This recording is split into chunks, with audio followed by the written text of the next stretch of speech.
What's up, guys? Heat win their season opener. It's a long season, but we're just getting started. This is the state of Miami. State of Miami, boy! The Heat started the season with a win on the road yesterday against the Orlando Magic. The big man Whiteside led the way with 18 points, 14 rebounds, and 4 huge blocks. The Dragons showed up with 16 points, 3 rebounds, 6 assists, and 1 steal. Tyler Johnson had some big minutes off the bench with 15 points, 6 rebounds, 3 assists, and 2 steals. Game ball, Justice Winslow, 15 points, 8 rebounds, 4 assists, 2 blocks, and a steal. Now it's going to be a long season and one to look forward to. Being our first Heat episode, we are going to talk about what happened between Dwayne Wade and the Heat. Whose fault is it? Management? Pat Riley? Is it Dwayne Wade? This is what you guys had to say. Who's to blame in the divorce with the Miami Heat and Dwayne Wade? I can't put the blame on Dwayne Wade, and that's all I'll say. Management. They should have done whatever he asked for. He was never the highest paid player on the team. Dwayne Wade is a Heat legacy. He should have been the Kobe Bryant of Miami, but I wish him all the best. Pat Riley.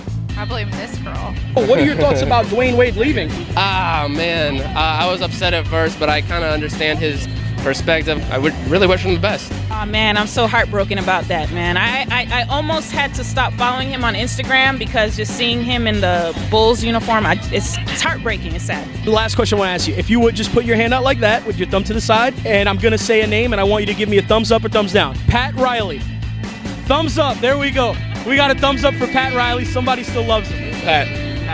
Pat's a fool, man. They disrespected that man. All he's done for the team and all the greatness he's done for the team, I mean, they should have held on to him. Give him, a measly $2.5 million difference? Like, come on, man. That's not what's up, man. That shouldn't have happened. Who's to blame in the Dwayne Wade and Miami Heat divorce? Dwayne Wade. And unfortunately, we lost him, but I love him. Pat Riley to blame. If he even made one phone call, Wade probably changed his decision. He's always taking less to give to someone else. I think it's time to make the money that he deserves. Pay him. Pay him. Pay the man. Dwayne Wade needs that money. He should have got paid? Yeah.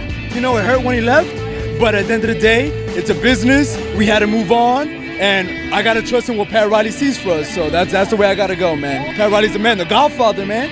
There's no way I ever try the Godfather. Godfather #1, baby. Woo!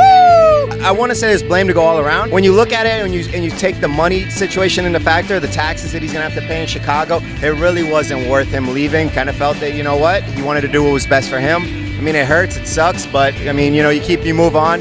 I think it's a problem that both of them had. I think Dwayne wanted to be respected for the years that he contributed to the Heat Foundation and making them successful. But I think as an organization, they had to decide, how are we going to proceed with the future? That's a huge financial commitment. So I think they both played cat and mouse, and the mouse won. For those of you defending Pat Riley and Heat management, and for those of you defending Dwayne Wade, you know, out here listening to you guys, everyone has their valid points. Like in any disillusion, there's plenty of blame to go around. I think Dwayne was being a little bit unreasonable, but at the same time, you have an established relationship going back since 2003. Maybe Dwayne Wade felt like he wanted a little bit more from Pat Riley, going beyond the money aspect of it. Either way, Dwayne, we're going to miss you. Another big story that happened in the offseason is Chris Bosh and everything that happened with him and his blood clots and his illness, and the unfortunate way how everything turned out at the end. You know, this is some of your thoughts.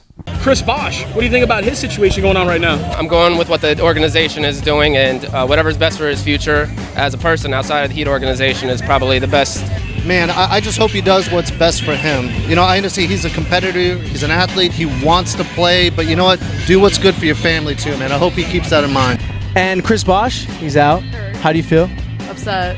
So upset. It's tragic. I cried. With Chris Bosh, we need to see what the doctor's telling him he should do for his life. It's not about money, it's not about where he grew up, it's about his health, he's got family, he's got kids. He does have an illness that could take his life potentially if he continues to play, so I feel like you have to do what's best for you health-wise. How do you feel about Chris Bosh? Oh, so sad. Business is business, but when it comes to your health, I think the most important thing, you know, it's taking care of yourself, and the Heat made the right choice of keeping him away. Unfortunately, Chris Bosh won't be returning to the Heat. I wish he would have handled the situation better at the end. Unfortunately, like all things, they must end, and Chris Bosh, we will miss you. So I said in our last video on Thursday we'd do our Hurricanes video, but with the Heat season starting, I decided to go with the Heat. And we're going to post a Hurricanes video on Saturday right before the Notre Dame game. Our first video was a message from the fans to Jose Fernandez. Here's a link. Take a look. Guys, once again, thanks for watching. And guys, let us know how you feel about how it went down with Dwayne Wade and the Miami Heat. Leave some comments below. Make sure to follow us on Facebook, Twitter, and Instagram. Links are below.